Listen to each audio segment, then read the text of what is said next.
পৌলমী গুপ্ত, আমাদের গুরুবোন, ছোট্ট গুরুবোন লিখছে, জয়গুরু মহারাজ, আমার প্রশ্ন হলো, ঠাকুর মহারাজের গ্রন্থগুলিকে ভালোভাবে বোঝার জন্য কোন কোন শাস্ত্র অবশ্যই অধ্যয়ন করতে হবে, শ্রীমদ্ ভগবত গীতা ও শ্রী শ্রী গুরু গীতা ছাড়া?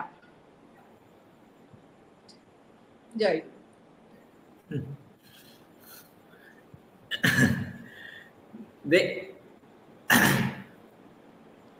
দেখুন, ঠাকুর মহারাজের তো অনেক বই, ঠাকুর মহারাজ অনেক বইতে অনেক গ্রন্থ থেকে লিখেছেন, একটা কোনো গ্রন্থ থেকে লিখেননি। যদি বেদান্তের বিষয় আমরা জানতে চাই, সামান্যত বেদান্তে যে বেদান্ত সার একটা গ্রন্থ পড়লে মোটামুটি একটা বেদান্তের আইডিয়া হয়ে যায়। হ্যাঁ, আর এটা হলো বেদান্তের কথা। দ্বিতীয়, ঠাকুর মহারাজ সাংখ্যের কথাও বলেছেন, অনেক জায়গায় জ্ঞানীগুরু বইতে সাংখ্য শাস্ত্রের কথাও আছে।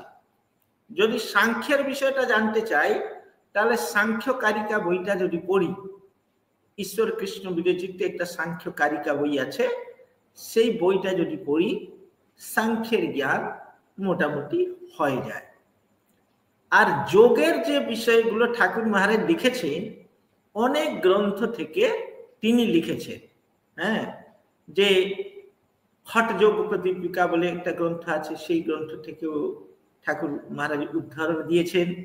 আর অষ্টাঙ্গ যোগের বিষয়ে যে বিষয়গুলো ঠাকুর মহারাজ লিখেছেন, সেটা তো আমাদের যে পাতঞ্জল যোগ দর্শন, যেটা সেই যোগ দর্শন থেকে লিখেছেন।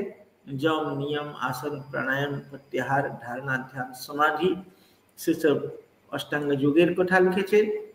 আর রাজযোগের কথা যে লেখা আছে, রাজযোগ মানে এই কুণ্ডলিনী যোগের যে কথাগুলো ঠাকুর মহারাজ লিখেছেন, সেটা বিভিন্ন গ্রন্থ থেকে লিখেছেন। বিভিন্ন মহাপুরুষের যে একজন পূর্ণানন্দ পরমহংসদেবের একটা আছে ষটচক্রভেদ, সেখান থেকেও দেখতে আমরা পড়তে পারি। তো এরকম আছে।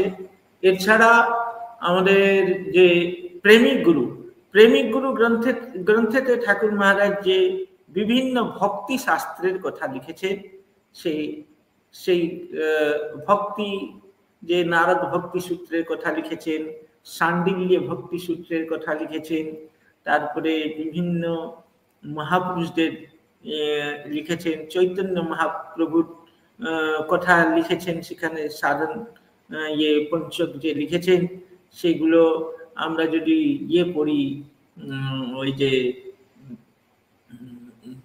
আমাদের ওই চৈতন্য মহাপ্রভুর যে ইয়েটা, তো এগুলো পড়লে মোটামুটি গ্রন্থগুলো পড়লে, হ্যাঁ, চৈতন্য চরিতামৃত গ্রন্থেও অনেকটা উল্লেখ আছে সেই ভক্তি লাভের বিষয়ে, সেগুলো পড়লে বোঝা যায়। এইরকম অনেক ঠাকুর মহারাজ তো অনেক গ্রন্থ থেকে কোটেশন নিয়েছেন, অনেক গ্রন্থের কথা বলেছেন। মোটামুটি এই কয়টা গ্রন্থ যদি আমরা পড়ি, বিশেষ রূপে দর্শনের যে বিষয়গুলো ঠাকুর মহারাজ লিখেছেন, যে ষট দর্শনের কথা, সেই ষট দর্শনের যে মূল গ্রন্থ, একটি ছোট ছোট গ্রন্থ আছে, যেমন বেদান্তের হয়ে গেল বেদান্ত সার, সাংখ্যের সাংখ্যকারিকা হয়ে গেল, বেদান্ত মীমাংসা কথা, যদি মীমাংসা পরিভাষা আমরা পড়ি, মীমাংসা পরিভাষার কথা পড়তে পারবো। আর যোগের সামান্য বই আছে, বা এমনি যদি আমরা একটা মানে দর্শনের সামান্য বাংলায় দর্শনের গ্রন্থ পাওয়া যায়, ভারতীয় দর্শন বলে, সেই দর্শন বই যদি আমরা পড়ি, মোটামুটি দর্শনের কথাটা মোটামুটি আমরা বুঝতে পারবো। এইসব গ্রন্থ পড়া যেতে পারে। জয়।